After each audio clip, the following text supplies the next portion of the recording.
Σήμερα είναι το ένατο μάθημα για το δημιουργώντας μια ιδανική ζωή και θέλω να μοιραστώ μαζί σας κάποιες πληροφορίες σχετικά με το πώς ο νους επιδράει στην πραγματικότητα.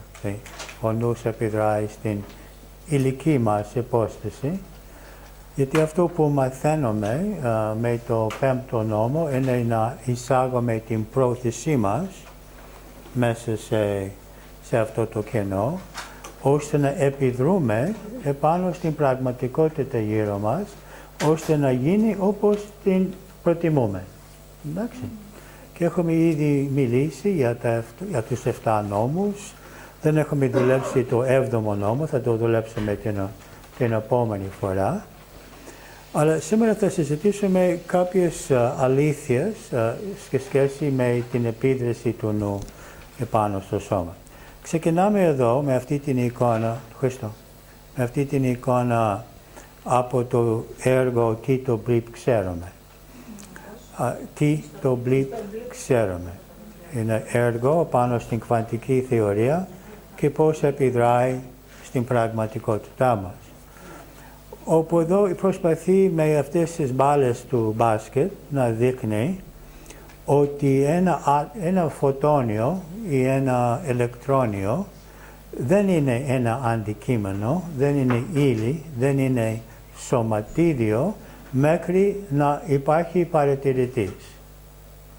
Πριν υπάρχει παρατηρητής είναι ένα πεδίο πιθανότητων. Και μάλιστα τίποτα δεν υπάρχει όπως το γνωρίζουμε σαν σωματίδια, σαν αντικείμενα, μέχρι να υπάρχουν παρατηρητές. Και ο παρατηρητής επιδράει σε αυτό.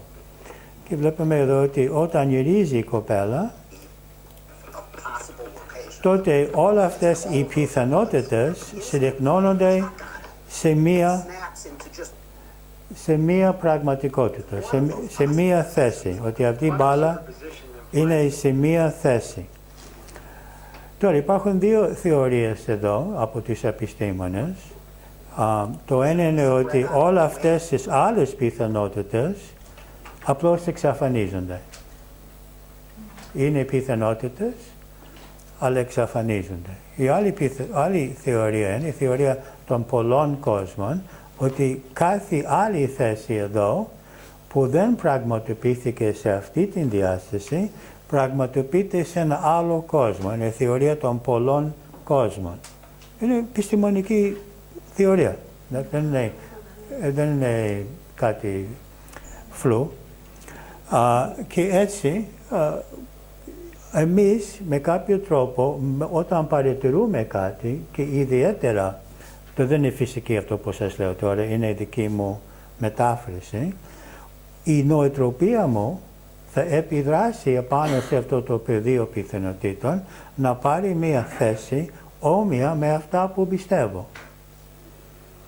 Και ειδικά το υποσυνείδητο σύστημα πεποιθήσεων θα επιδρούν επάνω σε αυτό το πεδίο. Και ξεκινήσαμε το σεμινάριο με την ιδέα ότι όλοι οι άνθρωποι είναι πεδία πιθανότητων και είναι δικές μας πεποιθήσεις, αλλά και η κάρμα και επιλογές ψυχής που κάνει τον κάθε άνθρωπο να είναι αυτό που είναι στην ζωή μας και κάνει κάθε κατάσταση να είναι όπως είναι στην ζωή μας.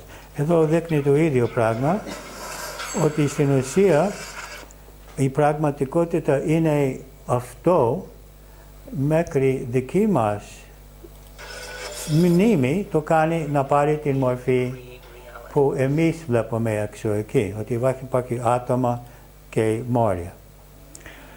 Εδώ είναι κάτι που έχουμε συζητήσει αρκετές φορές, είναι ότι κάθε συναίσθημα που έχουμε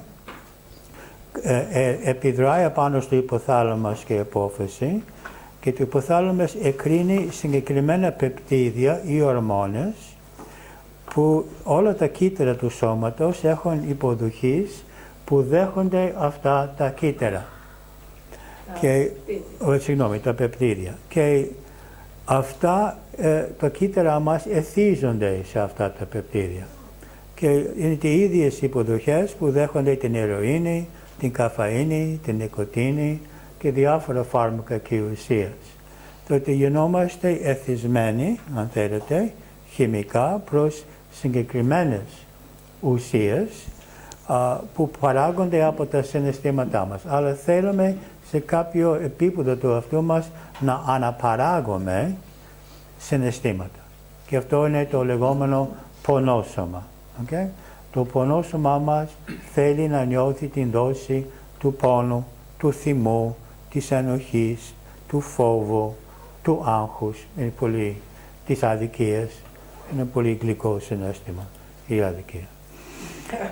Και εδώ δημιουργείται, αν θέλετε, ένα εθισμός μεταξύ συναισθημάτων και τα κύτταρα που επιθυμούν άλλες δόσεις από τα πεπτήρια.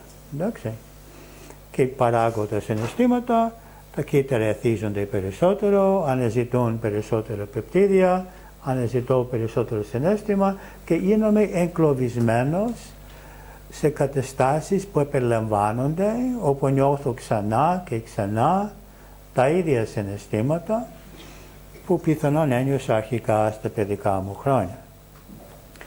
Η άλλη έννοια εδώ είναι οι συνάψεις των νεύρων στον εγκέφαλο, όπου μεταξύ κάθε κύτταρο και κάθε άλλο κύτταρο δημιουργούνται συνάψεις. Εδώ είναι η σύναψη που μεταφέρονται χημικές ουσίες. Ουσιαστικά είναι ηλεκτρονικό, αλλά στο τέλος είναι χημικό. Και κάθε φορά που έχω μία σκέψη και περιλαμβάνεται αυτή η σκέψη, τα συγκεκριμένα νευρώνια στον εγκέφαλο δυναμώνονται και αυτοί γίνονται πιο παχοί αυτές οι επαφές και δημιουργείται αυτό που ονομάζεται neuronet. Ένα δίκτυο των νευρώνων που έχουν σχέση με μια συγκεκριμένη αντίληψη. Ότι έχω μια συγκεκριμένη αντίληψη για έναν άνθρωπο, για μια κατάσταση, για κάτι που χρειάζομαι να κάνω, για τον εαυτό μου. Μια παγιωμένη πεποίθηση, αν θέλετε. Και έχουν δει ότι όταν ένας άνθρωπος μπορεί να αλλάξει την αντίληψη του για κάτι, συρρυκνώνονται αυτές οι συνάψεις και δημιουργούνται νέες συνάψεις και νέο neuronet, η δίκτυο νευρώνων, που αντιπροσωπεύει τη νέα αντίληψη που έχουμε. Ότι κάθε φορά που κάνω EFT, που κάνω σεντόνα, που κάνω Ho'oponopono ή εξισορρόπηση ή κώδικα και αλλάζω την αντίληψη που έχω για κάτι και αλλάζω την λειτουργία του υποθάλαμος που εκρίνει τώρα άλλα πεπτήρια και όχι τα συνηθισμένα, και δεύτερο, δημιουργώ άλλες συνάψεις εγκεφάλου ώστε να βλέπω αυτό διαφορετικά και ηλεκτρονικά και χημικά γίνεται μία μεταμόρφωση μέσα μου. Χώρια που άλλες έρευνες δείχνουν ότι αλλάζει και η λειτουργία του DNA μας όταν αλλάζουν οι πεποιθήσεις μας. Και εδώ βλέπουμε ένα δίκτυο νευρώνων που αρχίζει να μειώνεται, να μην είναι τόσο γερό. Δηλαδή αυτή η συνηθισμένη αντίληψη που έχω για κάποιον ή για κάτι και το βλέπω πολύ κακό ή λάθος ή πολύ ωραίο και τέλειο, ό,τι μπορεί να είναι αυτό που έχω στο νου μου, σιγά σιγά διορθώνεται σε μια πιο αντικειμενική αντίληψη των πραγμάτων. Αλλιώς βλέπουμε τα πάντα μέσα από αυτό το δίκτυο των νευρών, μέσα από το σύστημα πεποιθήσεων. Τότε όταν βλέπουμε μια γυναίκα να ταΐζει αορέ μεγάλα, το βλέπουμε μέσα από δικό μας σύστημα πεποιθήσεων. Και το βλέπουμε σιχαμένο, αρνητικό, τρελό. Αυτή βλέπει ότι ταΐζει το Θεό. Γιατί για αυτήν και το αορέ είναι μια έκφραση του Θεού. Εντάξει, αυτή νιώθει ότι κάνει κάτι καλό. Εμείς θα τη σκοτώσουμε. Αν το κάνει αυτό στην γειτονιά μας και ξαφνικά υπάρχουν τόσα ωραίοι γύρω από τη γειτονιά, εντάξει, τότε η εξέλιξη είναι να φύγει αυτό το δίκτυο των νευρώνων και να το βλέπω χωρίς προκατάληψη. Τώρα δεν ξέρω τι πρέπει να κάνουμε εδώ και αν πράγματι υπάρχει κάποιο πρόβλημα ή όχι, δεν λέω αυτό. Απλώς λέω ότι το βλέπουμε μέσα από το πλαίσιο των πεποιθήσεων, η οποία είναι υποκειμενικό. Κάποιος άλλος το βλέπει μέσα από ένα άλλο πλαίσιο πεποιθήσεων. Εντάξει. Τώρα, η γυνά, ίσως το ένα πλαίσιο πεποιθήσεων είναι πιο σωστό από το άλλο, ίσως πνευματικά το άλλο είναι πιο σωστό από το άλλο, δεν μπορούμε να κρίνουμε, δεν είμαστε εδώ να κρίνουμε. Απλώς να ξέρουμε ότι ό,τι βλέπω μέσα από ένα πλαίσιο πεποιθήσεων που με κάνει να νιώθω συγκεκριμένα συναισθήματα για αυτό που βλέπω, και όπως ξέρουμε, αν έχουμε αρνητικά συναισθήματα για κάτι ή και έντονα θετικά συναισθήματα για κάτι, το διατηρούμε στην πραγματικότητά μας. Εντάξει. Ότι αυτά τα συναισθήματα που δημιουργούμε έχουν μία επίδραση το να διατηρούμε. Όταν απορρίπτουμε κάτι, όταν νιώθουμε αρνητικά, το κριτικάρουμε, πιο πολύ το έλκουμε, αλλά όπως όταν το αγαπάμε και νιώθουμε ευγνωμοσύνη. Μία άλλη έννοια εδώ που μας βοηθάει να καταλάβουμε την δημιουργία της πραγματικότητάς μας είναι η έννοια του μόρφο-γενετικού πεδίου. Μέσα στο κέντρο του κύκλου εδώ έχουμε σαν ένα φως που είναι το πνεύμα ή το οικουμενικό πνεύμα ή η οικουμενική άμορφη συνδυτότητα που δεν έχει μορφοποιηθεί, δεν έχει ιδιότητες, αυτή η θεία συνειδητότητα, δεν έχει μορφή και περνάει, αν θέλετε, από το φιλμ που θα το ονομάζουμε το μόρφο-γενετικό πεδίο. Τώρα υπάρχει μόρφο-γενετικό πεδίο για κάθε είδος. Η μεγάλη πλειοψηφία των ανθρώπων έχουν 2 χέρια και 2 πόδια και όχι 3. Μερικοί έχουν 6 δάκτυλα, άρα το όνομα και 6 δακτύλου, ας πούμε. Περισσότεροι από εμάς έχουμε βασικές ιδιότητες που έρχονται από το μόρφο-γενετικό πεδίο του ανθρώπου. Άρα το μόρφο-γενετικό πεδίο του ψαριού, του καρότου, του σκυλιού, της γάτας, του λουλούδιου, εντάξει. Αλλά όλα αυτά βρίσκονται μέσα σε το οικουμενικό μόρφο-γενετικό πεδίο. Τώρα, υπάρχει ένα γενικό μορφογενετικό πεδίο των ανθρώπων που είναι σε εξέλιξη. Τότε όταν εγώ αλλάζω τον τρόπο με τον οποίο σκέφτομαι και εγώ μπαίνω μέσα μου, αλλάζω και συγχωρώ, αλλάζω και κατανοώ, δεν κατανοώ, δεν συγχωρώ, μισώ, εντάξει, μαθαίνω κάτι. Αυτή η ικανότητα της συγχώρεσης, της μάθησης, γι' αυτό κάθε νέα ψυχή ξέρει το κομπιούτερ πριν φτάσει 12 χρονών. Γιατί είναι τώρα μέσα στο μόρφο-γενετικό πεδίο. Και ό,τι μαθαίνουμε μπαίνει στο μόρφο-γενετικό πεδίο και κάθε νέα ψυχή γενικά θα έχει πρόσβαση προς αυτή την γνώση ή προς αυτή την ιδιότητα. Αλλά κάθε φορά που αλλάζω τον εαυτό μου, αλλάζω στην ουσία όλο το σύνολο, γιατί αλλάζω την σύσταση του μόρφο-γενετικού πεδίου. Επίσης, κάθε φορά που αλλάζω πώς αντιλαμβάνομαι τα πράγματα και βλέπω ότι αξίζω ευημερία, αξίζω αγάπη, αξίζω υγεία, αξίζω ευτυχία, αυτή η αλλαγή και επιδράει στους άλλους, αλλά επιδράει στην πραγματικότητα που δημιουργώ. Η πραγματικότητα δημιουργείται από το πνευματικό στο νοητικό, στο ενεργειακό, στο υλικό. Η ύλη είναι αποτέλεσμα της συνειδητότητας, της σκέψης. Τώρα, μερικές έρευνες του Ιάπωνα γιατρού, ο Μασάρο Εμότο, άρχισε να φωτογραφίσει νερό αφού το έκανε κρύσταλλο, αφού το κάνει να κρυώσει και να γίνει κρύσταλλο, και είδε ότι ο νους μπορεί να επιδράει επάνω στην φύση του νερού. Εδώ είναι το νερό που έχει πάρει από μια χάλια πηγή, που ήταν πολύ μολυσμένο και δεν έκανε τίποτα άλλο παρά να προσεύχεται για το νερό και άλεξε και έγινε αυτό. Αυτό είναι το αποτέλεσμα της επίδρασης του νου του επάνω στο νερό.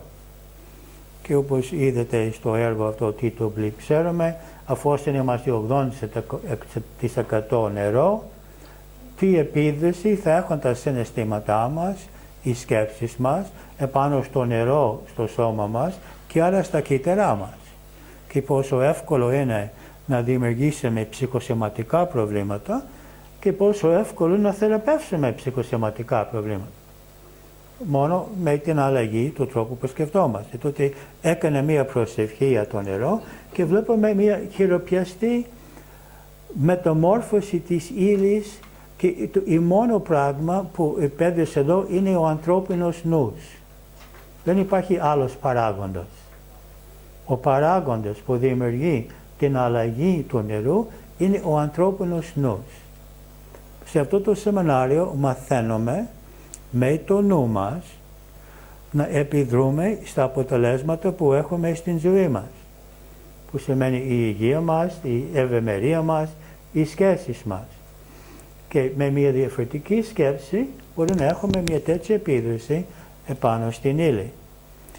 Εδώ βλέπετε κύτταρα που ακούνε heavy metal και κύτταρα, νερό και νερό που ακούει μια κλασική συμφωνία. Νερό στο οποίο εκφράσανε ευχαριστώ και που χαιρετήσανε με το hello. Εντάξει. Ότι βλέπουμε ότι τα ανθρώπινα συναισθήματα, τα θετικά και τα αρνητικά, επιδρούν επάνω στο νερό που είναι η βάση της ζωής. Εντάξει. Και μάλιστα αν θέλετε, σύμφωνα με το εμότο και τις έρευνες που έκανα, αν βαριέστε, μπορεί να γράψετε απάνω σε ένα ποτήρι «Σ' αγαπάω», να βάλετε το νερό μέσα στο ποτήρι και μετά από μισή ώρα να το πίνετε. Εμείς, επειδή είμαστε πολύ ταμπέληδες στη Μερούντα, έχουμε βάλει στις δεξαμενές. Έχουμε βάλει ταμπέλες στις δεξαμενές.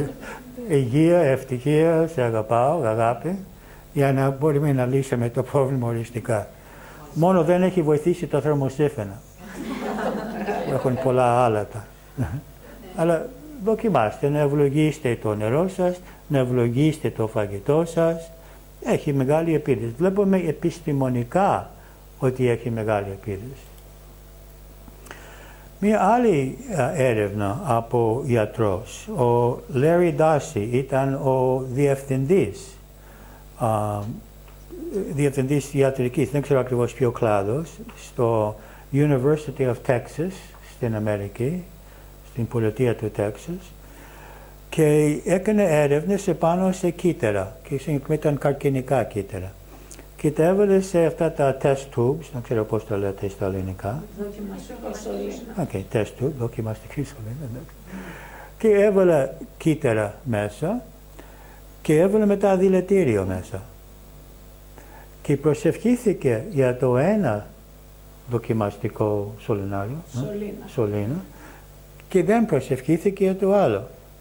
Και υπήρξε 20% μεγαλύτερη επιβίωση των κυττάρων από την ίδια κουλτούρα, από την ίδια πηγή, σε αυτό που προσευχήθηκε σε σχέση με αυτό που δεν προσευχήθηκε. Ήταν μόνη διαφορά. Και 20% μεγαλύτερη επιβίωση των κυττάρων. Μετά οραματίστηκε φως. Δεν προσευχήθηκε. Οραματίστηκε φως στα κύτταρα, στο ένα και όχι στο άλλο, και πάλι 20%. Και μετά έκανε και τα δύο. Και προσευχήθηκε και οραματίστηκε φως και υπήρξε 40% διαφορά στην επιβίωση των κυττάρων. Τώρα δεν μπορεί να είναι πλασίμπο, γιατί κύτταρα εκεί δεν είχαν μάλλον πεποιθήσεις, ότι αφού ο Dr. Darcy προσεύχεται για μας, θα πρέπει να ζήσουμε. Το πλασίμπο θα ήταν αν ήταν άνθρωποι και ξέρανε ότι προσευχόμαστε για αυτούς. Και υπάρχουν πολλές έρευνες που δεν ξέρουν οι ασθενείς αν άνθρωποι προσεύχονται για αυτούς ή όχι, χωρίζουν τις ομάδες και όντως υπάρχει μια ομάδα ανθρώπων που προσεύχονται για την μία ομάδα και την άλλη, και σε αυτά τα τυφλά πειράματα αποδείξανε ότι η προσευχή είχε μεγάλη επίδραση επάνω στην ζωή των ανθρώπων αυτών και την θεραπεία τους. Ότι βλέπουμε εδώ την δύναμη της σκέψης και την δύναμη της πρόθεσης, την δύναμη της ευλογίας, της προσευχής και του φωτός επάνω στο ζωντανό οργανισμό. Ότι βλέπουμε ότι μπορούμε να επιδρούμε θετικά επάνω στο νερό και μπορούμε να επιδρούμε θετικά επάνω στα κύτταρά μας, ότι σίγουρα μπορούμε να επιδρούμε θετικά πάνω στην υγεία μας. Και μάλιστα και στην υγεία κάποιου άλλου ανθρώπου, βέβαια πάντα λέγοντας ας είναι το ανώτερο δυνατό καλό. Εντάξει. Ότι δεν υπάρχει άλλος παράγοντας εδώ. Είναι επιστημονικά αποδειγμένο ότι ο ανθρώπινος νους επιδράει επάνω στο νερό και πάνω στα κύτταρα. Εντάξει. Τώρα, μία άλλη έρευνα που θα ακούσετε σε ένα βίντεο που θα σας δείξω σε λίγο, είναι ότι η λειτουργία της καρδιάς παίζει μεγάλο ρόλο στην λειτουργία του εγκεφάλου, το οποίο παίζει μεγάλο ρόλο σε όλο το σώμα και παίζει μεγάλο ρόλο, αν θέλετε, στα πάντα που υπάρχει γύρω μας. Και εδώ είναι πάλι από γιατρούς, ένα Ινστιτούτο που λέγεται HeartMath στην Καλιφόρνια, όπου είναι όλοι καρδιολόγοι και μετράνε τη λειτουργία της καρδιάς και έχουν δει ότι όταν ένας άνθρωπος είναι αναστατωμένος, η καρδιά του λειτουργεί έτσι με πολύ γρήγορες παλμοί και αυτό δημιουργεί ένα αρνητικό ηλεκτρομαγνητικό πεδίο που επιδράει στον εγκέφαλο και δημιουργεί σύγχυση στον εγκέφαλο. Έχουν καταλάβει πρόσφατα αυτό, ότι το ηλεκτρομαγνητικό πεδίο της καρδιάς είναι 50 φορές πιο μεγάλο από το πεδίο του εγκεφάλου. Και πόσο σημαντικό είναι να νιώθω αγάπη, να νιώθω ευγνωμοσύνη και να νιώθω ηρεμία και πόσο αυτό επιδράει στον εγκέφαλο και μετά υποθάλαμος, υπόφυση, θηροειδή, παραθηροειδή και όλο το σώμα. Εντάξει. Και θα ακούσουμε πάλι για το HeartMath σε λίγο. Ότι εδώ βλέπετε την λειτουργία της καρδιάς όταν υπάρχει αγανάκτηση και θυμό και εδώ όταν υπάρχει ευγνωμοσύνη και αγάπη. Μερικές ακόμα έρευνες. Στο Yale University 119 άντρες και 40 γυναίκες που νιώσαν ότι οι άλλοι τους αγαπάνε είχαν λιγότερα εμπόδια στην ροή αίματος προς την καρδιά. Άνθρωποι με καρδιακά προβλήματα. Και αυτοί που νιώσαν ότι αγαπιούνται από άλλους είχαν πολύ καλύτερη ροή αίματος στην καρδιά. 276 άτομα που είχαν καλύτερη υγεία όταν είχαν περισσότερες συνδέσεις με άλλους. Ρωτήστε τους ανθρώπους με ποιους νιώθουν οικειότητα. Και οι άνθρωποι που είχαν περισσότερους ανθρώπους με τους οποίους νιώσουν οικειότητα ή ενότητα, είχαν καλύτερο λειτουργία του αμυντικού συστήματος. Εντάξει. Και από 700 ηλικιωμένους είχαν καλύτερη υγεία όταν μπορούσαν να δώσουν αγάπη και να νιώθουν χρήσιμοι. Γι' αυτό όλοι θέλουμε τα εγγόνια. Μας διατηρούν την υγεία. Και αν δεν έχετε εγγόνια, ένα σκελάκι, μια γάτα μπορεί να αντικαταστήσει το εγγόνι. Να έχω κάποιον να νιώθω χρήσιμος, όχι μόνο να δεκτώ αγάπη, αλλά να νιώθω αγάπη. Και 10.000 άνδρες, μια άλλη έρευνα, αυτοί που νιώσουν ότι οι γυναίκες τους δεν τους αγαπάνε, είχαν διπλάσια προβλήματα με την καρδιά τους. Δηλαδή αυτοί που νιώσουν ότι η γυναίκα τους αγαπάνε, είχαν τα μισά προβλήματα με την καρδιά τους. Αν θέλετε να ζήσει ο άντρας τους, να τον αγαπάτε.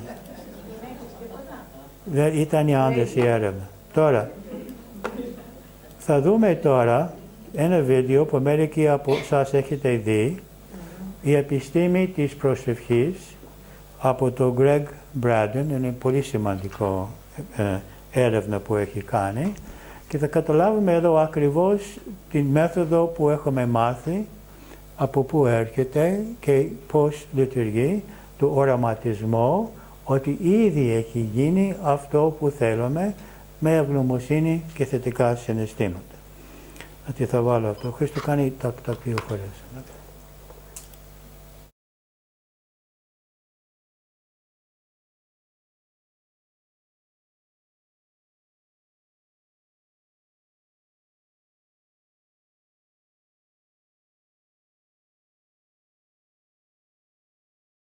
Until the early 1990s, all of Western science was based on the principle that what happens in one place has absolutely no effect on what happens somewhere else. And now we know that this is absolutely not true.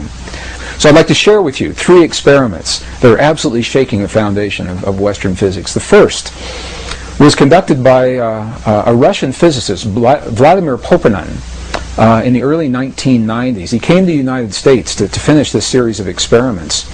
And what Poponin did was he wanted to investigate the relationship between human DNA and the stuff our world is made out of, little packets of energy that we call photons, little particles of light, if you want to think of them that way.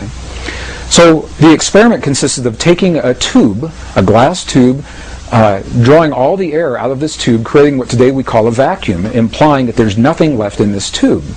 However, we know that there's still something left, these little particles of light. So Poponin measured the particles to see how they were distributed. Did they fly all over the place inside the tube, or were they all accumulated at the bottom, or what happened with them? And the results of this part of the experiment were not surprising, because the little particles of light, the photons, were completely random, and this is what they expected. The next part of the experiment is where this gets really, really interesting, because they placed some human DNA into this tube. And the human DNA, when they remeasured the photons, the human DNA had caused the photons to form an alignment. The DNA was having a direct effect on the stuff our world is made of. Now, this is precisely what ancient spiritual traditions have always said. That something within us has an effect in the world around us. And Poponin's experiment, for the first time in recent times, is actually verifying this under laboratory conditions. And the next piece of the experiment is even more interesting, because what they found was that when the DNA was removed from the tube, we would expect that they would all go back randomly distributed just the way they were before. And this is not what happened. What happened was, even though the DNA was no longer in the tube, the photons remained aligned as if the DNA were still there. And the question is, why? What is it that causes this effect? There's nothing in Western physics that accounts for why those photons should remain in the position that they were in when the DNA that caused them to become aligned is now removed from the tube. This experiment is called the phantom DNA experiment because the effects last whether the DNA is there or not. And what it tells us is, number one, is that DNA is communicating, human DNA is communicating with the stuff our world is made of, the packets of energy that underlie all of matter. It's communicating through a field that has previously been unrecognized. The scientists call it a new field. My sense is it's probably been there all along, and we simply didn't recognize it. So we'll call this a previously unrecognized form of energy. The second experiment is a fascinating experiment. It's a military experiment. And what they did, in essence, was they took some human DNA, some scrapings from the tissue of inside the mouth of a donor or volunteer, and they placed this DNA in a device that could measure its effects in one room of a building, while the donor that the DNA came from is in another room in the same building. So living DNA from one person, the DNA is in one place, the volunteer is in another place.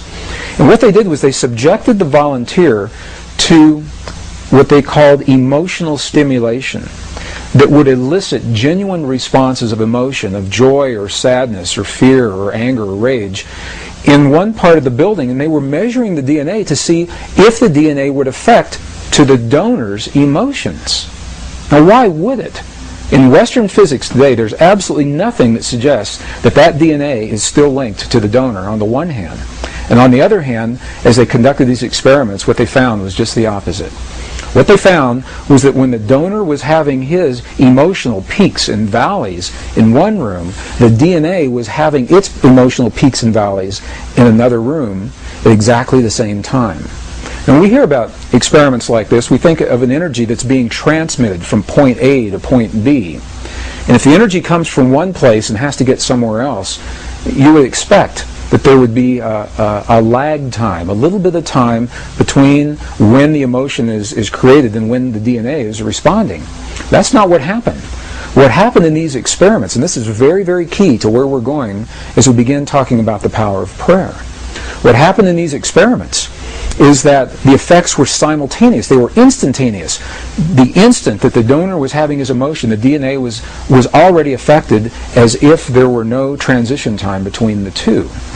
Well, these experiments were first conducted within rooms that were separated by distances of maybe 50 feet. Later experiments, however, were conducted where the DNA and the donor were separated by hundreds of miles. I had the opportunity to meet the designer of one of these experiments, Dr. Cleve Baxter, and he shared with me one of the experiments that he had designed where the donor was in Los Angeles, but the DNA was in Phoenix, Arizona, almost 400 miles apart. And the effects were precisely the same. Whether they're in the same building or separated by 400 miles, the effect is instantaneous. This opens the door to all kinds of possibilities as to how that DNA remained linked to the donor. What it says to us, once again, is that we're communicating with DNA through our emotions, and that whether the DNA is within our bodies or we're separated by distances of hundreds of miles, the effect is the same. We call this a non-local energy. It means it's everywhere all the time because the energy doesn't have to travel from point A to point B. So the third experiment was conducted again in the early 1990s by the Institute of Heart and Math, a pioneering research organization based in Northern California that are exploring the human heart is much more than simply as a pump that moves blood through our bodies. And although our hearts do precisely that, it may be the least of what our hearts do. They're discovering that our hearts are the strongest magnetic field in our bodies, and the electromagnetic field that is produced by our hearts has an effect that extends well beyond our bodies. The HeartMath Institute had earlier discovered that around every human heart there is a field of energy shaped like a tube. It's called a tube torus, and extends between 5 and 8 feet beyond the human heart. And the question is, in this already acknowledged field, could there be another form of energy that is being carried by this field beyond our bodies? So they designed an experiment to test precisely this theory. This is no surprise. They took some human DNA and they isolated the DNA and asked individuals that were trained to feel what are called coherent human emotions, very clear emotions of love, appreciation, compassion, or anger, rage, and hate, to have those feelings on demand. And as the people who were trained to have the feelings did so, they measured the way the DNA responded. And what they found was this. They found that in the presence of appreciation, love, compassion, forgiveness, the DNA became tremendously relaxed. And what we know from other experiments is that this relaxed state of DNA actually enhances our immune response. When you ask people what it is about the feelings of love and compassion that give us our high immune response, this may begin to tell us why, because the DNA is relaxed and actually allows certain portions of those little switches, if you want to think of them that way, to be enabled or turned on. And just the opposite is true as well. In the presence of anger, rage, hate, and jealousy, DNA was tightened like a little knot, and it actually shut down in some instances. Those little switches depleted the immune response. Intuitively, we know this. We know that when people live in a state of jealousy or anger or rage, that depresses those portions of our bodies, and just the opposite, love, compassion, understanding, forgiveness, that those kinds of things are enhanced. And now, perhaps for the first time, these experiments are beginning to help us to understand why. It's the effect of human emotion on what is called the conformation or the shape of the DNA in our bodies. And what these experiments showed, and what the lab results, the lab notes in the published papers actually described, was that very specific kinds of human emotion have the power to change the shape of the DNA in our bodies.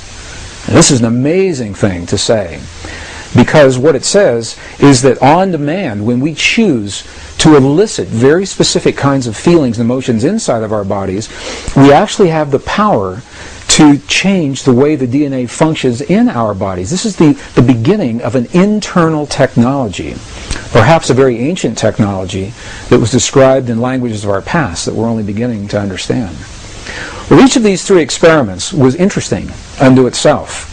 In some instances, the researchers were not aware of the experiments that the other laboratories were doing.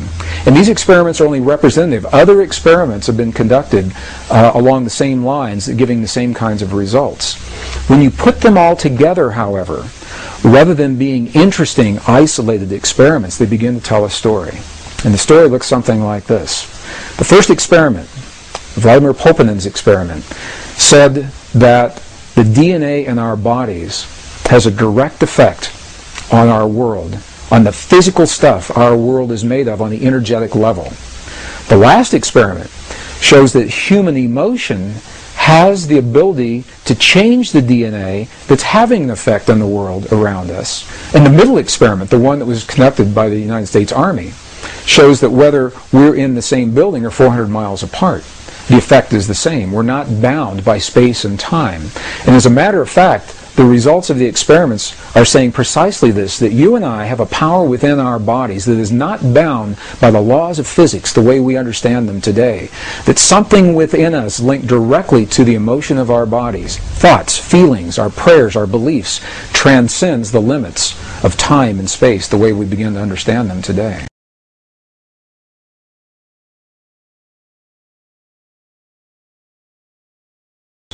In the late 1980s, I was an engineer working in the defense and aerospace corporations.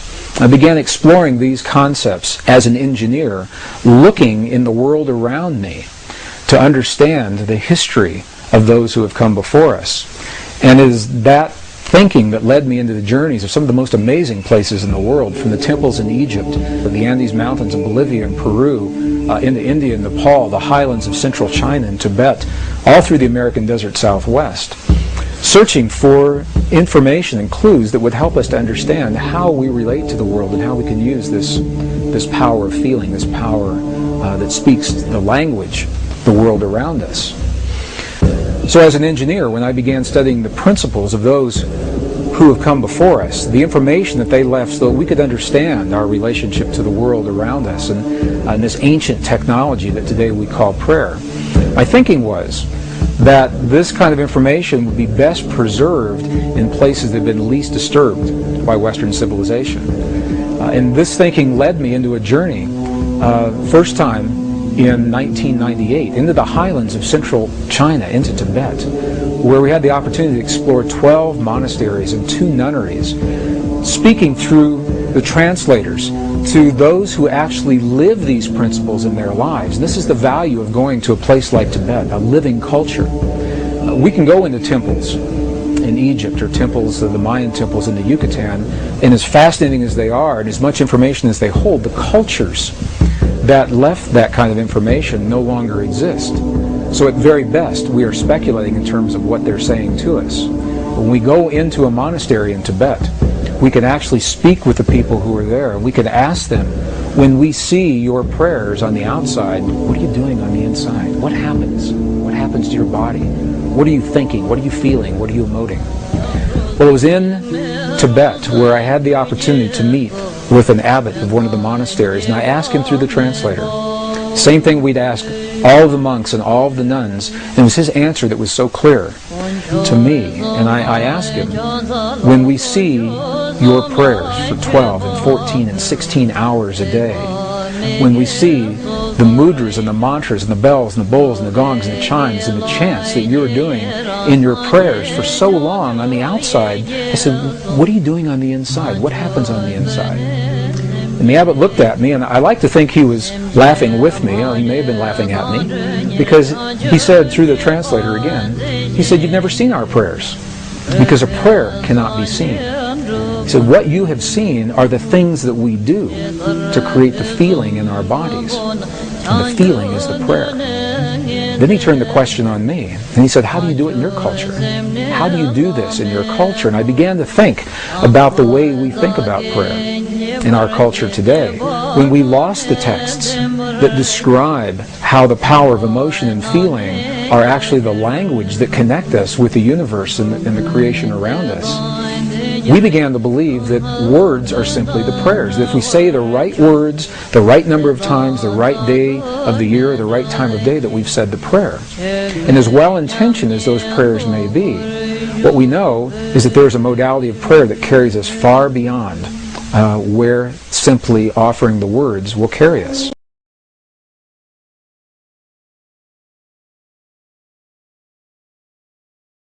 Researchers typically think of prayer in our world today.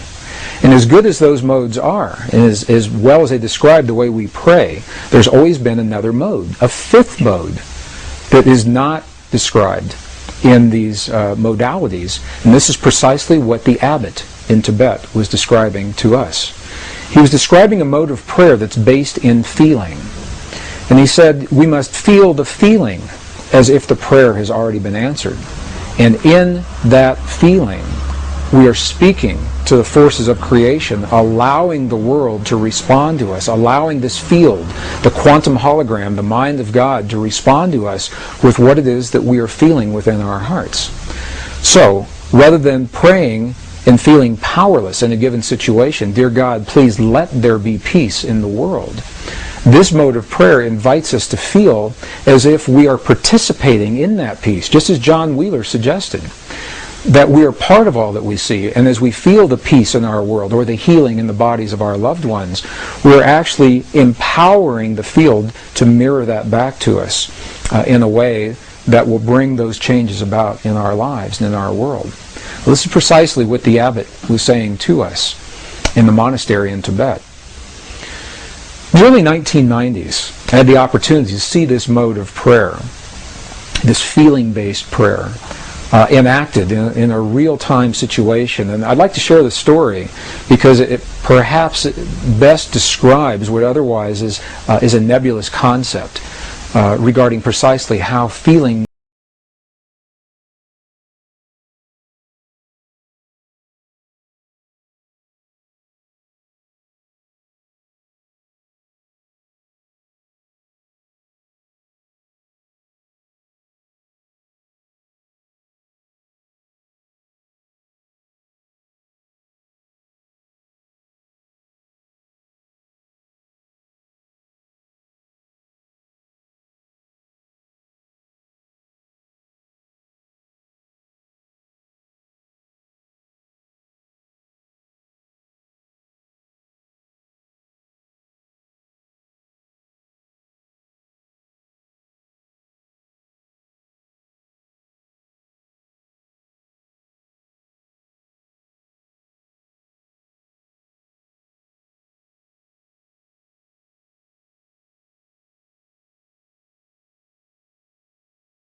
24 United States cities were used to conduct an experiment where people were trained to feel the feeling of peace in a very specific manner, and they were strategically placed in these cities. Each city had populations over 10,000 people. And these were documented in some of the very well-known TM studies that were done back in the early 70s. And what happened was, during the time that the people were feeling the feelings of peace in the community around them, beyond the buildings where they were having their experience, the communities experienced statistically measurable reductions in crime. Violent crimes against people, traffic accidents declined. In some cities like Chicago, where the stock exchanges, the stock market soared while peace was in place. And when they stopped their prayers, all those statistics reversed. And they did this time and time again to such a degree that the effect could be measured, and it was applied in an even greater experiment that was documented in the Journal of Conflict Resolution, 1988. And this was the experiment. It was called the International Peace Project in the Middle East. And what happened during the Israeli-Lebanese War in the early 1980s, as a result of these earlier studies, people who were trained to feel the feelings of peace were positioned throughout the war-torn areas in Israel and Lebanon. And during the time, what the researchers called the window, the prayer window, when they were feeling, people were trained to feel the feelings of peace in their hearts, when they were feeling those feelings, terrorist activities dropped to zero. Crimes against people declined. Emergency hospital room visits declined. And they tried doing these experiments different times of day, different days of the week, to make sure it wasn't an effect of weeks or weekends or holidays, or different times of the month to make sure it wasn't an effect of lunar cycles affecting people. And when the studies were complete, what they found, although we may not know precisely why this effect happens the way it happens, we know the correlations are so high that when a certain number of people begin to feel the feeling of peace or healing in their bodies in one place, the effect carries into the community beyond the place where these people are. And it is so precise that we now know, the statisticians were able to determine precisely the number of people that are required to kickstart, to jumpstart this kind of an effect. So I'll share the formula, and then I'll describe what that formula means.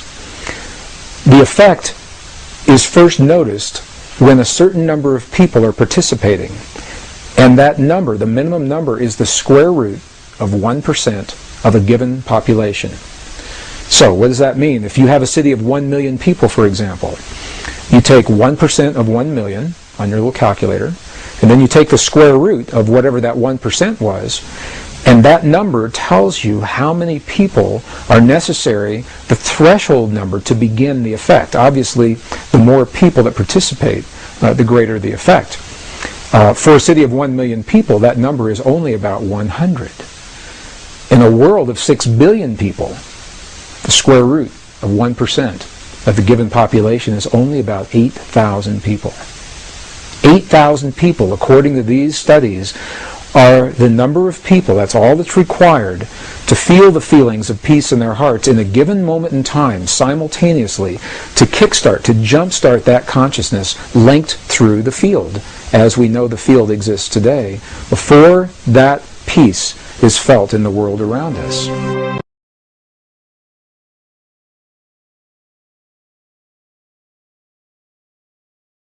In the late 1990s, I had the opportunity to do precisely that.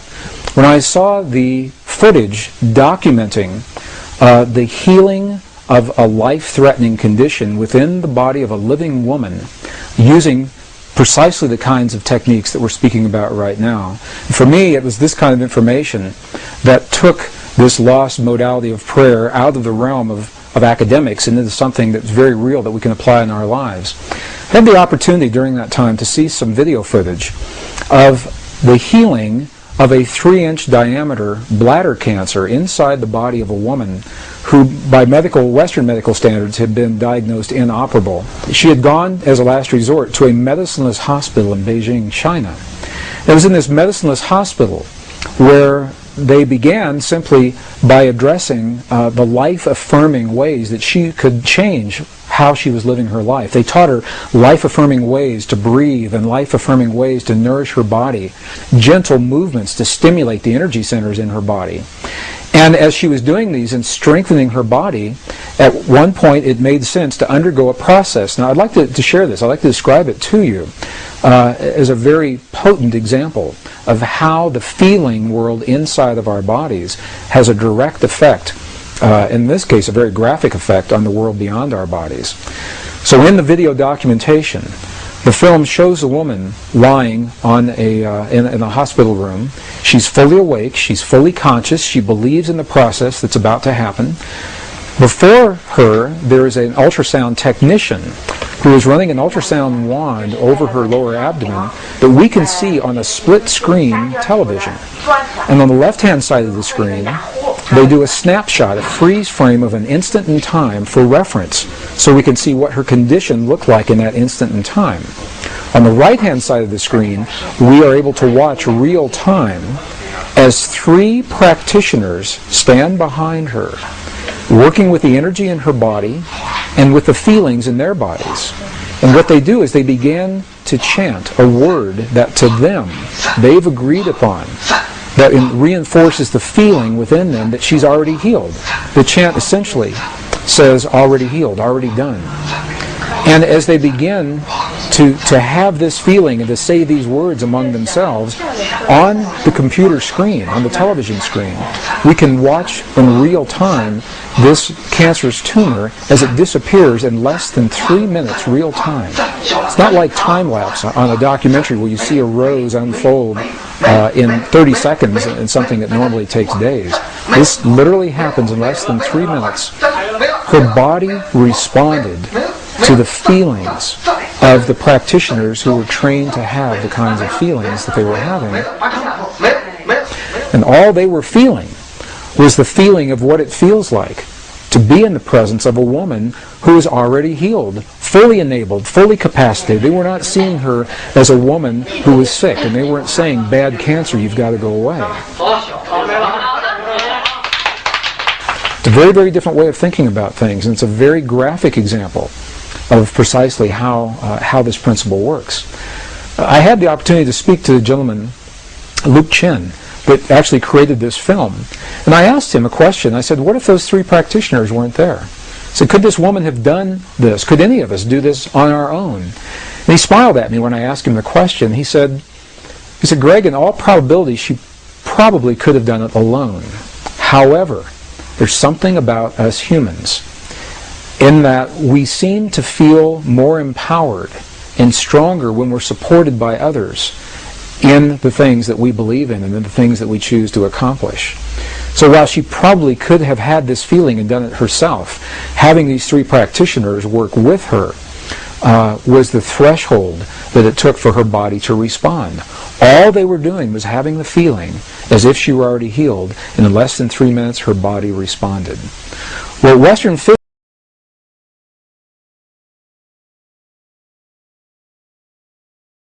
physics now is beginning to tell us is that the same energy, the same field that led to the healing in this woman's body also leads to peace between nations. It's the same thing, different scale, same principle.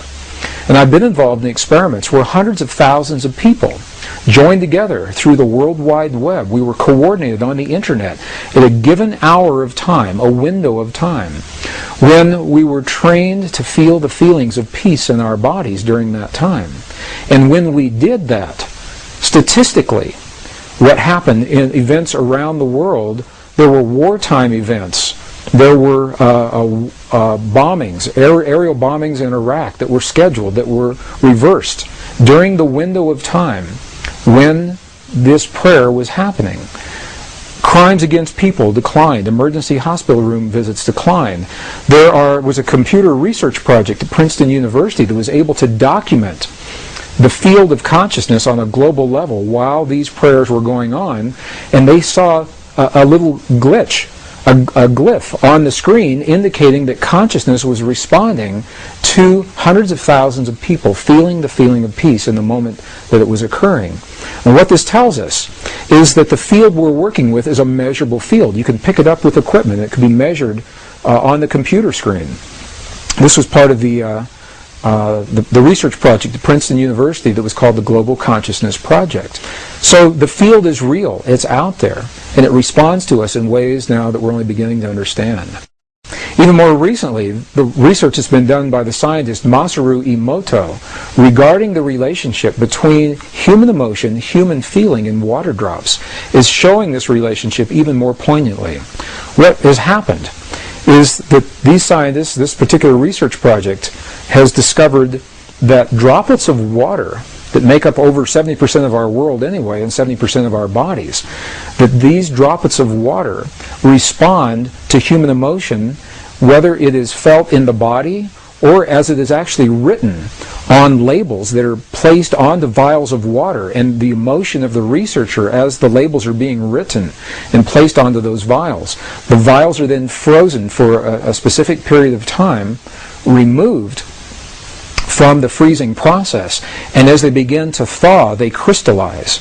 And the crystals are the telltale sign of what is happening with the emotion. For example, they've taken water, highly polluted, highly toxic water, from some of the most polluted dams in the center of Japan. This water has never been known to crystallize. They just can't get it to crystallize. And when you look at it under a microscope, what you see, it's a very muddy, very nebulous form. There's no symmetry. There's no crystalline structure whatsoever before the emotions are in place. After the emotions are there, for example, when 500 people pray over some of this most polluted water, the before image shows the water in its toxic state. The after image of the same water shows this water beautifully formed, beautifully clear, beautifully crystalline, perfectly symmetrical, purely from the result of human emotion interacting and human feeling interacting with this field of water.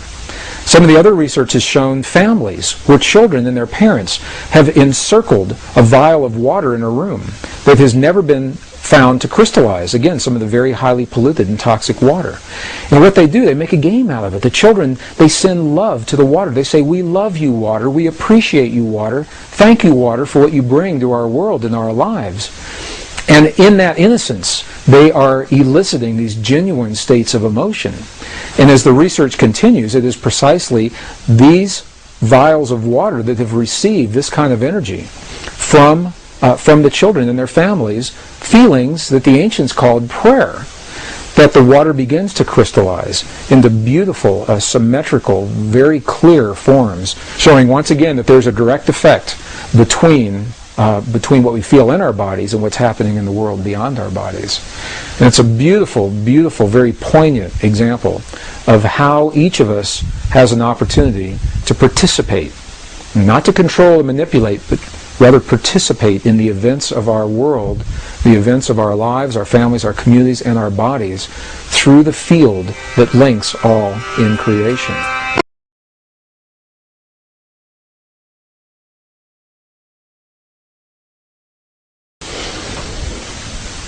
So what does this information say to us today, really, about the way we live our lives and what we see happening in our world? Well, at the very least, what it says is that there's something out there. There's a field, a living intelligence that links, it connects everything in creation, excluding nothing.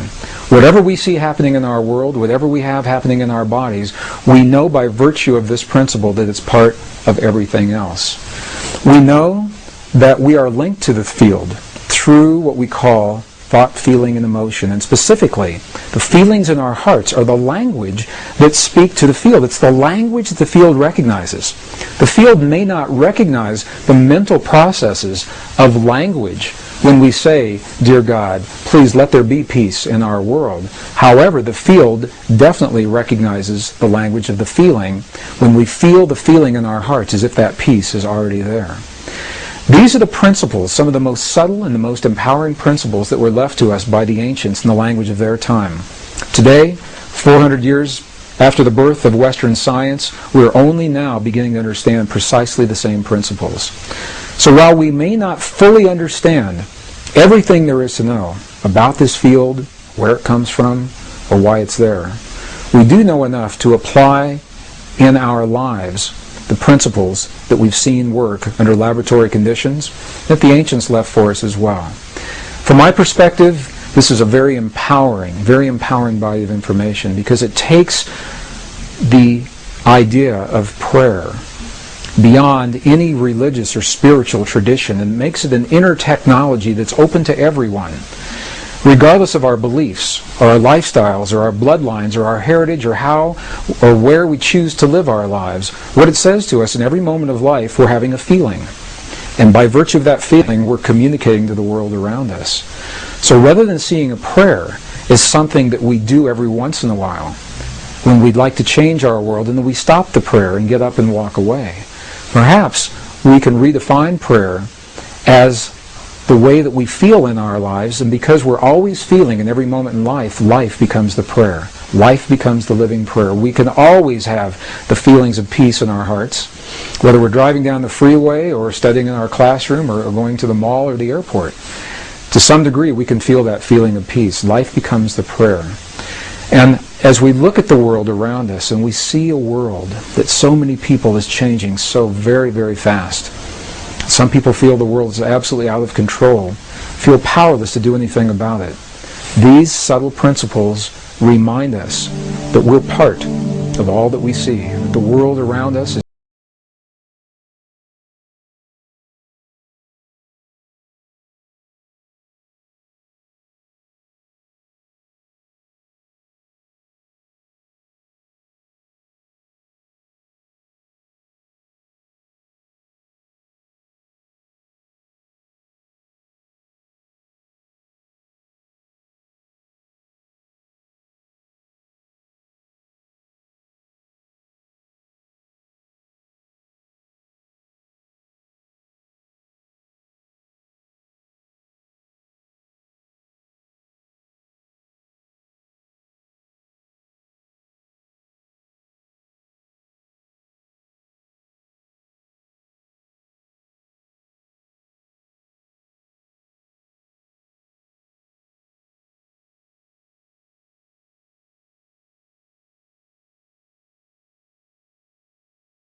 Αν θέλετε μπορούμε να φτιάξουμε αυτό το DVD και αν θέλετε να το πάρετε.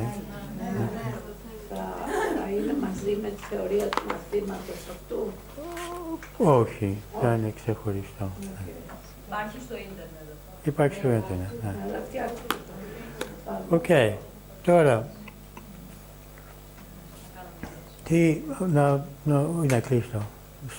Στο τέλος μπορούμε σε λίγο θα κάνουμε ερωτήσεις. Ποια είναι η ουσία εδώ?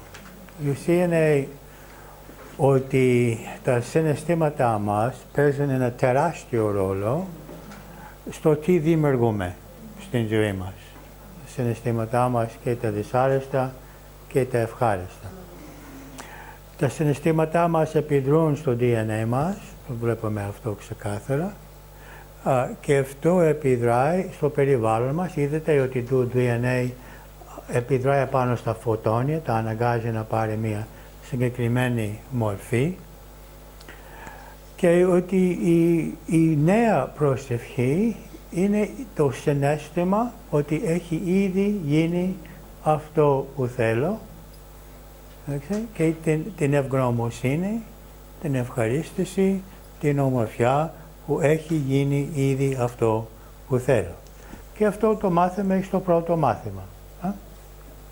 Από την πρώτο μάθημα κάνουμε αυτό το πράγμα. Οραματίζεστε αυτό που θέλετε να γίνει, νιώθοντας ευγνωμοσύνη, ευτυχία ότι έχει δημιουργηθεί αυτό που θέλετε. Θα πρέπει να προσέξουμε ότι όταν προσεύχομαι για κάτι, δηλώνουμε ότι δεν υπάρχει. Ότι δεν υπάρχει. Αν προσεύχομαι για υγεία, σημαίνει ότι η υγεία δεν υπάρχει. Εδώ δεν ήταν προσευχή για υγεία, ήταν είναι καλά. Είναι καλά. Έχω αυτό που χρειάζομαι. Έχει γίνει αυτό που θέλω. Εντάξει. Και βέβαια η επίδραση μας στο σύνολο μέσα από αυτό. Και ελπίζω ότι ο καθένας από εσάς θα συμμετέχει στο οραματισμό της ειρήνης κάθε μέρα. Και αν δεν είναι την ίδια ώρα, για μένα δεν πειράζει, αλλά κάθε μέρα να οραματιστείτε όλους καλά. Όλοι με το φως μέσα τους, και τα θύματα και οι θύτες και αυτοί που έχουν δυσκολία και αυτοί που είναι καλά, όλοι δηλαδή με φως μέσα τους. Τώρα θες να ρωτήσεις κάτι? Στην αρχή του βίντεο που είδαμε για τους κρυστάλλους του νερού, Ναι. που έγινε το πείραμα με το DNA, δεν ξέρω αν μπορείτε να μου απαντήσετε. Αν ο άνθρωπος στον οποίο υπάρχει και το DNA και αποσπάστηκε, Ναι. Ήταν ανέστητος Ναι. και του κάνανε επεμβάσεις, θα ήταν η ίδια επιρροή? Πιθανόν, γιατί αν υπήρξε συναίσθημα και αν αυτό που κάνανε επέδρασε πάνω στο DNA του, τότε παρόλο που το DNA του είναι μακριά, θα επηρεαζόταν. Και βλέπουμε εδώ ότι δεν έχει σημασία πόσο μακριά είμαστε. Εντάξει, από αυτό που θέλουμε να φτιάξουμε. Τώρα, ναι. Να ρωτήσω κάτι σχετικά πάλι με αυτό. Υποτίθεται το παιδί, σαν νεογέννητα γεννιέται, είναι DNA της μάνας.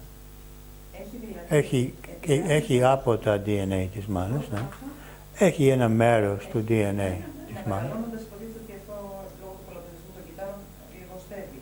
Αλλά θέλω να ρωτήσω το εξής, δηλαδή αυτό σημαίνει ότι τα συναισθήματα της μητέρας, ακόμη και αν δεν είναι σε κοντινή απόσταση με το παιδί, επηρεάζουν το παιδί? Όχι μόνο αυτό, αλλά κάθε άνθρωπο με τον οποίο έχουμε επαφή. Η σύνδεση μητέρα και παιδιού είναι μια έντονη σύνδεση και έχει επίδυση. Αλλά κάνανε ένα πείραμα, ο Άινστάιν έκανε ένα πείραμα με κάποιους άλλους επιστήμονες, φέρνει δύο άτομα που δεν γνωρίστηκαν ποτέ. Τους σύστησε για περίπου 1 λεπτό και τους πήγε σε ξεχωριστά δωμάτια. Είχαν μόνο μία επαφή, δεν είχαν...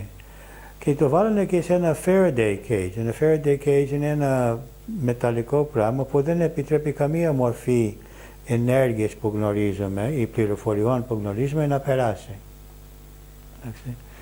Και βάλανε ένα φακό στα μάτια του ενός και ο άλλος που ήταν εγκλωβισμένος σε αυτό το χώρο όπου δεν υπήρξε καμία επικοινωνία, το μάτι του αντέδρασε σαν κάποιος να βάλει φακό στο μάτι του.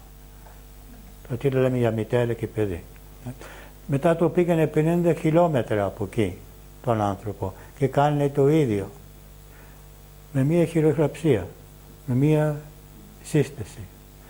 Τότε δεν επιδράμε μόνο στα παιδιά μας, επιδράμε σε όλους. Όλους τους ανθρώπους που υπάρχουν γύρω μας με τον τρόπο σκέψης μας. Ότι θα έχουμε μία υπευθυνότητα στις σκέψεις μας. Όχι άγχος, ούτε ανοχή, εντάξει, όχι φόβος, εντάξει, αλλά μία υπευθυνότητα, να μην επιτρέπουμε αρνητικές σκέψεις για ανθρώπους και καταστάσεις να διατηρούνται μέσα στο νου μας. Τώρα, δεν δημιουργούμε την πραγματικότητα του άλλου, με συμπαθητική δόνηση όμως μπορεί να έχει μια επίδραση. Δεν δημιουργούμε αυτό που συμβαίνει στον άλλο. Αλλά επιδρούμε. Επιδρούμε. Ναι. Είχα διαβάσει ότι στους Ολυμπιακούς Αγώνες του 2004 στην Ελλάδα, επειδή φοβόντουσαν κιόλας για τρομοκρατικές ενέργειες και πώς θα πάει, είχαν φέρει κάποιους ειδικούς οι οποίοι κάναν αυτή τη θετική προβολή. Πολύ. Και από την άλλη μεριά, λέει, επειδή είχαμε πάρα πολύ μεγάλη διάθεση όλοι οι Έλληνες να πάει καλά αυτό, γι' αυτό πήγε, πράγματι δεν δημιουργήθηκε κανένα πρόβλημα και πήγε πάρα πολύ καλά. Ωραία. Ναι. Ναι, ερώτηση. Διαβάσει αυτό που είπατε προηγουμένως, ένα ζευγάρι, ας πούμε, Ναι. που είναι έντονα Συνδεδεμένα, ναι. στη διάρκεια της ημέρας, είναι χώρια, ο καθένας έχει τις δικές του δραστηριότητες. Κάτι που επηρεάζει τον έναν, Ναι. συναισθηματικά, Ναι. ουσιαστικά επηρεάζει και τον άλλον. Ναι. Ναι. Επιδράζει. Δεν δημιουργεί. Στο βαθμό που υπάρχει κάτι μέσα μου, ένα φόβο ή κάτι, τότε θα επηρεαστώ στο βαθμό που έχω το φόβο. Αν δεν το έχω, ο άλλος μπορεί να έχει απίστευτο πανικό ή θυμό ή επιθετικότητα και να μην επιδράει καθόλου απάνω μου. Αλλά τότε πάνω σε μένα, τι έχω εγώ μέσα μου. Απάνω σε δικές μου πεποιθήσεις, δικά μου συναισθήματα. Τότε ο άλλος, αυτό που νιώθει ο άλλος θα είναι ένα ερέθισμα. Αλλά αυτό που θα δημιουργήσει την πραγματικότητά μου είναι δικό μου σύστημα πεποιθήσεων και τάσεις. Η επίδραση θα υπάρχει, δημιουργία δεν θα υπάρχει. Εγώ δημιουργώ. Η επίδραση υπάρχει, Ναι. Πιο Ναι. δυνατή είναι στο... Θέλω να ρωτήσω τον τρόπο της προσοχής. Ναι. Όταν κάνουμε το θεραπευτικό κώδικα, λέμε σε ευχαριστώ που ανοίγεις και θεραπεύεις. Ναι. Λέμε στο παρόν. Ναι. Είναι το ίδιο, δηλαδή, γιατί γίνεται σαν να γίνεται αυτή τη στιγμή, όχι σαν να έχει ήδη γίνει. Ναι. Είναι ακριβώς το ίδιο. Κύριε, εγώ το έχω κάνει στο παρόν. Ο Λόι δεν το έχει έτσι. Που θα το έχει. Ακόμα χειρότερα. Ναι. Στο μέλλον. Ναι. Όχι, ναι, γιατί βιώνω μία διαδικασία. Ευχαριστώ για αυτή την διαδικασία. Ναι. Μπορούμε να το μετατρέψουμε. Για να πούμε ότι έχει γίνει, δεν μπορούμε να το πούμε ότι δεν έχει γίνει. Γιατί ακόμα τα έχω. Τότε εδώ, η στιγμή που ήδη ξέρω ότι ακόμα έχω αυτά, ευχαριστώ που γίνεται. Ναι, αλλά στη βροχή ο άλλος ένιωθε. Άλλο αυτό είναι κάτι έξω από μένα. Εδώ είναι κάτι που μπορώ να οραματιστώ ότι είμαι ελεύθερος από αυτό, αλλά τότε δεν θα το ζητήσω από το Θεό. Απλώς θα νιώθω ότι είμαι ελεύθερος από αυτό. Αυτό μπορούμε να το κάνουμε την ώρα που έχουμε τα χέρια μας στις διάφορες θέσεις. Ναι, τώρα προχωράμε στην σελίδα 31 στα χαρτιά σας για να δοκιμάσουμε κάποιους ήχους για δημιουργία. Okay. Πρώτο έχουμε την δόνηση Α. Και η ιδέα εδώ, αυτό είναι κάτι που έχει φέρει ο Wayne Dyer στην Δύση, από έναν Ινδό δάσκαλο. Και σε κάθε από αυτές τις τεχνικές που είναι στην σελίδα 31, που λέει ήχοι, προσευχές και μάντρες για πραγματοποίηση και απελευθέρωση, έχω βάλει και σελίδες στο ίντερνετ όπου μπορείτε να το βρείτε, πώς γίνεται. Εντάξει. Το Α, ας διαβάζουμε τι λέει. Με εκπνοή 21 φορές το πρωί για την πραγμάτωση αυτού που χρειάζεστε, για την ευτυχία ή την πραγμάτωση των στόχων σας. Να οραματίζεστε ότι προβάλλεται η σκέψη, η εικόνα, η ιδέα, η πρόθεσή σας στο βάθος του εαυτού σας προς το υλικό κόσμο, από σας προς το υλικό κόσμο.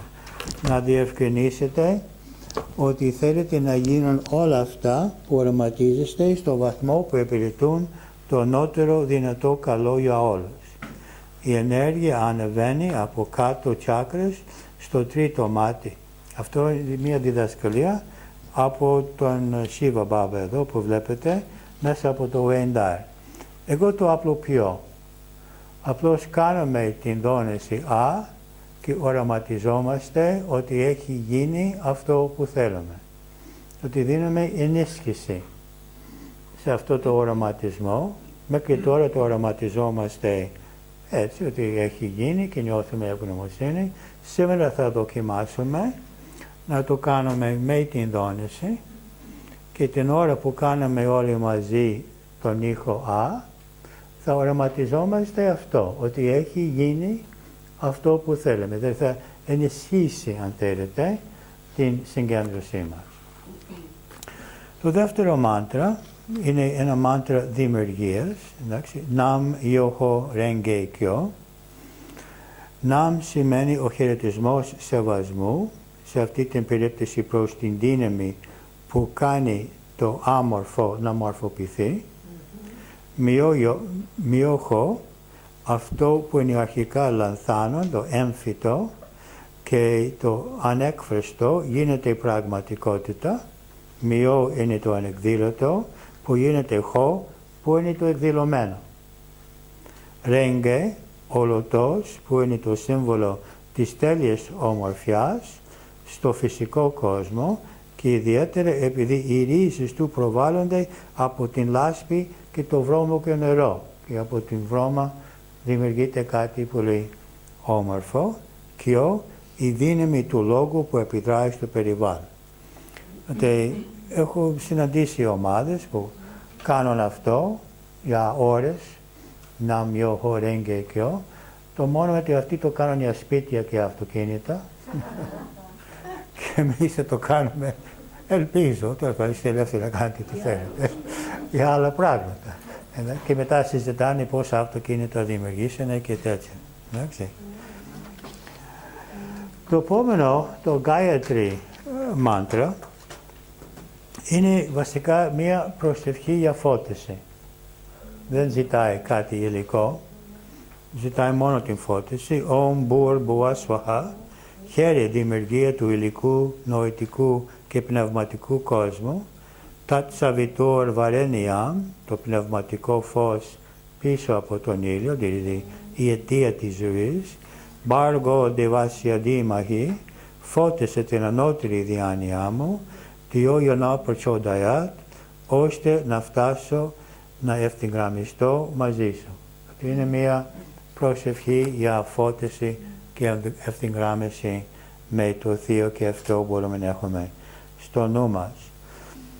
Ο χριστιανισμός έχει το Κύριε Ελέησον, όπου μπορούμε να οραματιστούμε αυτό. Βέβαια το Ελέησον έχει την αίσθηση ότι ζητάμε κάτι να γίνει και είναι, δεν είναι ακριβώς αυτό που θέλουμε.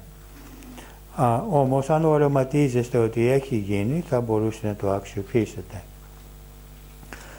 Ότι λέω τώρα να επιλέξετε ένα στόχο, να σας καθοδηγήσω σε αυτά τα μάντρα, σε αυτούς τους ήχους, να τους κάνουμε μαζί και όλη την ώρα που το κάνουμε μαζί να οραματιστείτε ότι έχει γίνει αυτό που θέλετε. Εντάξει.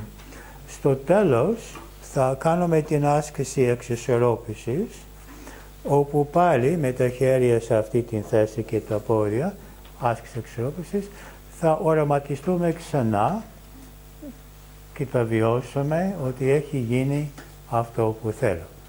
Εντάξει.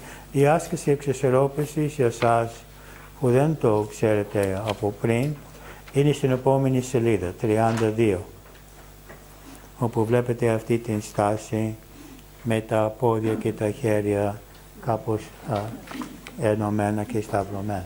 Εντάξει. Ας το κάνουμε τώρα και μετά μπορούμε να δούμε απορίες που έχετε. Ναι, θα κλείσουμε τα φώτα.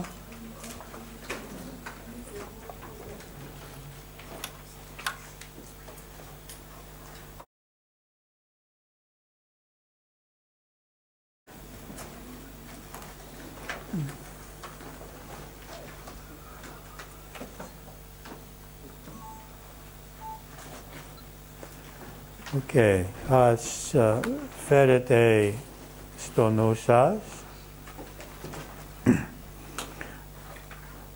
το σκοπό σας, την πρόθεσή σας και αυτό που θέλετε να δημιουργήσετε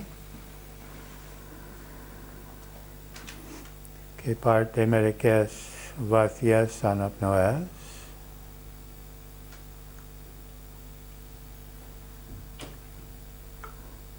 Στην διάρκεια των ήχων που θα κάνουμε, οραματιστείτε ότι έχει ήδη γίνει αυτό που θέλετε.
Συνεχίσουμε με το Ναν Ιωχο Ρέγγε Κιο, πάντα οραματιζόμενοι ότι έχει γίνει ήδη αυτό που θέλετε.